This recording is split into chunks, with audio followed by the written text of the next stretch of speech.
By the authority vested in me by the University Council and the Senate, having fulfilled all academic requirements and demonstrated the highest standards of learning, I am honored to confer upon you your degrees with all the rights and responsibilities they bestow. Go forth and make a difference. Those were the words I looked forward to for 4 long years. I imagined tossing my cap into the air, celebrating not just the degree, but the journey. Every sleepless night, every sacrifice. I envisioned one last moment with my friends, laughing about the countless hours we had spent in discussion groups, always hopeful that one day all the hard work would finally pay off. But did that day really come as I imagined? To answer that, let me take you on a journey from the very beginning. The calling letter kept in the instructions. I was to report to the university on August 28th to begin my bachelor's degree. But wait, let me take you back a little further. Where should I start? From the day when I was born? From the names of my ancestors? Or perhaps from the day when I realized what I truly wanted to become? Yes, let's start there. What do you want to be when you grow up? That was the question posed to us during our first week in high school. It was a new world. Out of the 78 pupils I had graduated with in primary school, only 2 had joined me in this unfamiliar place. I sat on the last row in class, giving me a perfect vantage point to hear everyone's dreams. Lawyers, doctors, engineers, every answer sounded polished and expected.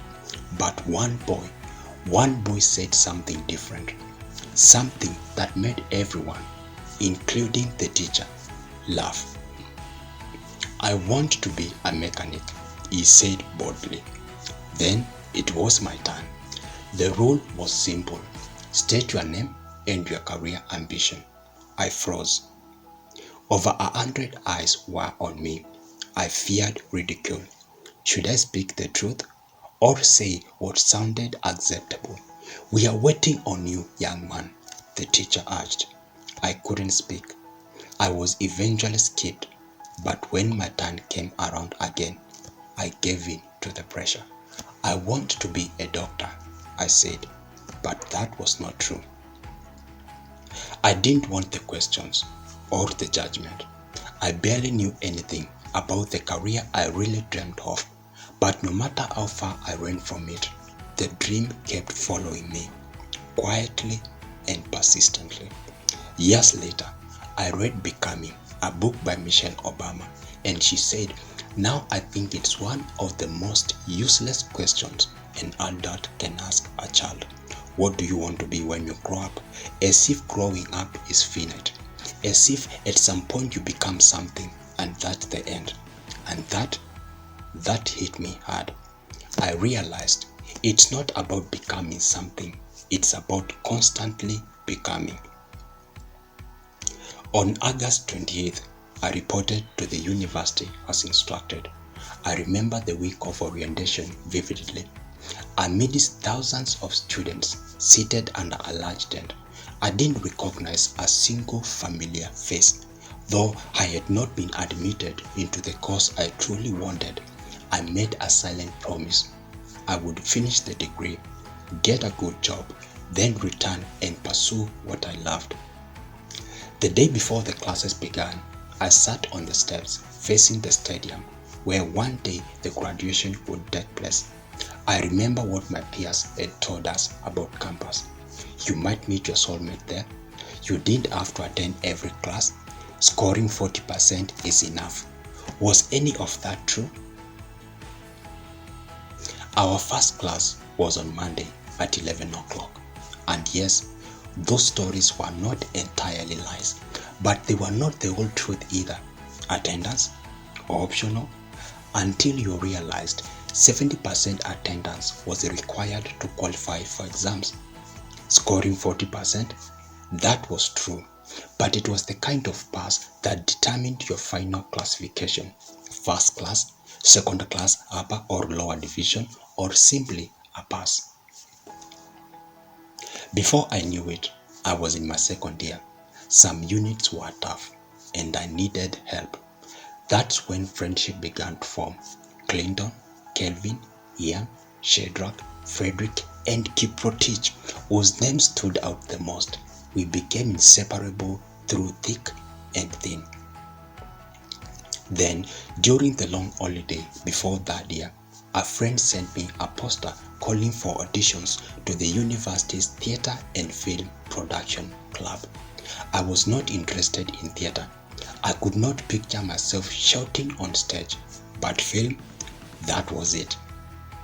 Despite my fear, I showed up for the auditions. I sat at the back, trying to blend in. I watched others go up and perform. When my turn came, Arthur, one of the directors, gave me a scene I really struggled to relate to. So he gave me another, one that felt real. I gave it my best.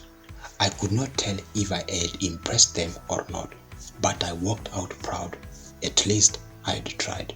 The next day, I received a text. I had been selected. Soon, I was neck deep in rehearsals, weekends, evenings, balancing my academics and my passion. It takes more than just showing up, our director said. You have to be willing to learn and adapt. Then came an invitation to represent the university in the regional drama festivals. I tried to avoid a major role, avoiding eye contact with Elijah, the director, but he called my name. I climbed onto the stage of the nursing hall, unsure of myself. Look at Mark and Son, he began, prompting my line. I hesitated. He looked at me, calm but firm. Do it again, he said. His tone stirred something in me. Maybe I could do this. You will determine the trajectory of this play.